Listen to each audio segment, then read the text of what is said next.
What's up, y'all, man? Today we're checking out Understanding European Soccer in 4 Steps. Right.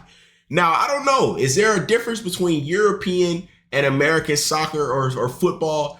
It seems like it because this one specifically says European. So maybe there's a difference in some of the rules and stuff like that, but we're going to find out today. Let's do it. Welcome to Understanding Soccer in Europe in 4 Simple Steps, a guide for Americans. Although from the outside it may seem complex and confusing, to understand how soccer works in Europe, you really only need to know 4 things. Number 1, each country has its own soccer league. Seasons run from August to May, in which each team plays every other team twice, once at home and once on the road. Games are divided into 2 45-minute halves, and when the game is over, the winner is awarded 3 points, the loser 0, and in the event of a tie, each team gets 1 point. After each team has played all the other teams twice, the team with the most points is crowned champion of the league. They get a big trophy, a parade, and the season is over. There are no playoffs. Sort of. But more on that in a minute. Before the books are closed on the season, there is still one small bit of housekeeping to be done. Number 2, relegation. We'll use the German league as an example. Every year, when the German league has concluded and the champion has been crowned, the 3 teams with the least amount of points are kicked out of the league. This process is known as relegation. The 3 vacant spots are subsequently filled by the top 3 teams from Germany's second division.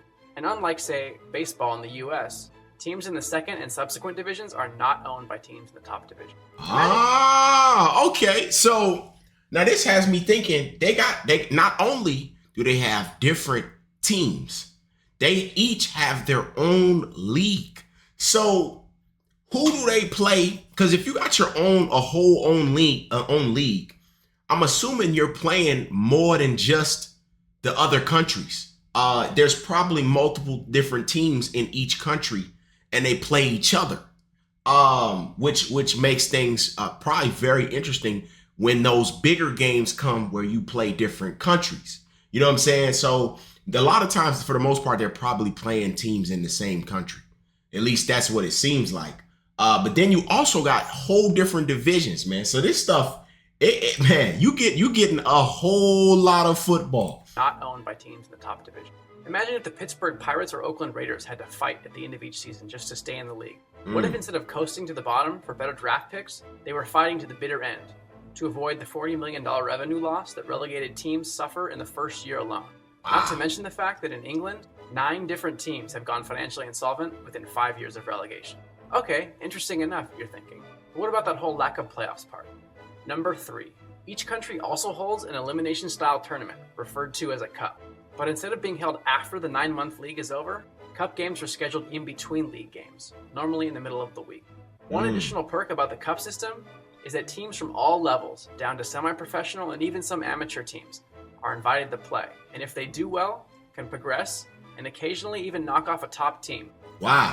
So now that's got me curious too. When you see there's 4 different divisions, does the first division teams get ranked a little higher off the start just because the competition is probably a little steeper? You know, because in the US, if you're ranked higher, you're ranked higher sometimes just because of your division. No matter how you play, you could have a worse record and you'll still be ranked higher. So I'm curious if it's like that for these cup tournaments as well. Even knock off a top team. So every year, these midweek elimination games continue until there are only 2 teams left who play each other in the cup final. After 90 minutes, a cup champion is crowned, they get a trophy and a parade. So, between the league and cup games, we get a great picture of who the best and worst teams in each country are. But wait a second, you ask. What would happen if the best teams from each country in Europe all got together and played each other? Good idea.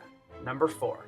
The resulting competition is called the UEFA Champions League, and it is without a doubt the single greatest club competition of any sport anywhere in the world, period. Wow. Think of the NCAA tournament, but with better quality of play, more than double the fan base, and quadruple the enthusiasm. And yes, Europe even has their own version of the NIT as well.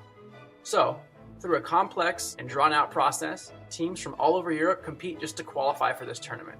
And starting each September, the top 32 teams are put into 8 groups of 4. Each team plays the other members of its group 2 times, once at home and once on the road. Come December, the winner and runner-up from each group move on to the knockout round. Wow. Now, are they picking, because they say the top 32 teams, are they basing this off of just the point system that they talked about from earlier, or are they basing it on, you know, like those, because you got the midweek tournaments where some of them could be from Division 4 and have won a few of those midweek cup tournaments.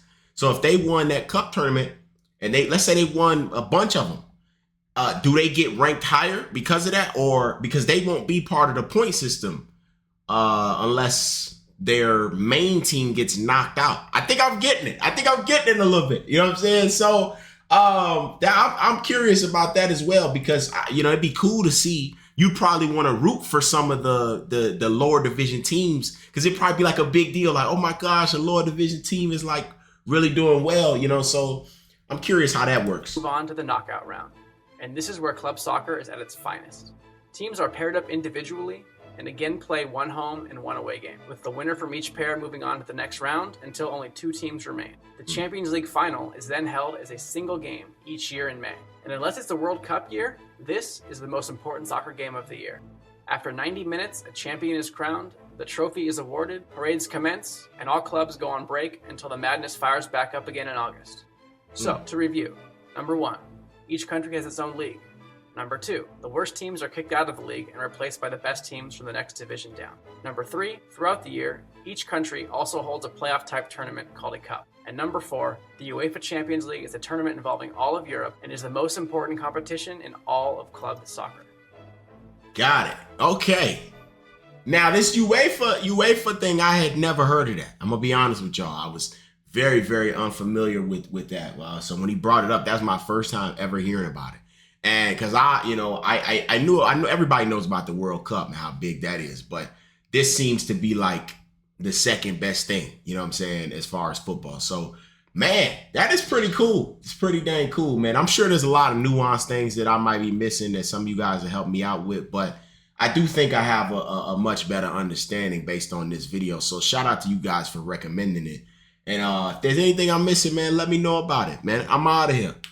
Peace.